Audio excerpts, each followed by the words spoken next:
మనకు రెజ్లర్ అంటే గౌరవమే, తర్వాత క్రీడాకారులు అంటే గౌరవమే. వాళ్ళందరూ అంటే మనందరికీ ఇన్స్పిరేషనల్ గా ఉండేటటువంటి వ్యక్తులే. దాన్ని మనం ఓ విధంగా పక్కన పెట్టేద్దాం. ఈ బ్రిజ్భూషణ్ సింగ్ అనేటటువంటి వ్యక్తి అతని మీద ఇంతకుముందు క్రిమినల్ కేసులు ఉన్నాయి, అతను ఒక ఎంపీ, అతను చెడ్డవాడనే అనుకుందాం. ఇది కూడా పక్కన పెట్టేద్దాం.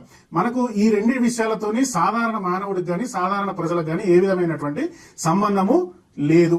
దీన్ని పక్కన పెట్టేస్తే మనం కొన్ని రోజులు వెనక్కి వెళ్దాం, ఒక 15-20 సంవత్సరాలు వెనక్కి వెళ్దాం. భారతదేశంలో ఎక్కువగా దుర్వినియోగం జరిగినటువంటి చట్టాలు ఏవైనా ఉన్నాయని కోర్టులు భావించినాయి కానీ పోలీసులు భావించిన చట్టాలు ఏమైనా ఉన్నాయంటే అవి రెండు. ఒకటి SC/ST అట్రాసిటీ కేసు, రెండు 498 గృహహింస కేసు. అయితే ఒక 15-20 సంవత్సరాల క్రితం SC/ST అట్రాసిటీ చట్టం కేసు పెట్టగానే ఒక మనిషిని, ఒక వ్యక్తిని, అది ఓసీ కావచ్చు, బీసీ కావచ్చు, వేరేటువంటి రిలీజియన్ కి సంబంధించిన వ్యక్తి కావచ్చు, నిర్దాక్షిణ్యంగా ఏ విధమైనటువంటి సంజాయిషి అడగకుండా అతన్ని తీసుకెళ్లి జైల్లో వేసేసేవారు. అదేవిధంగా 498 చట్టం మా అత్త మామ మా ఆయన కొట్టారు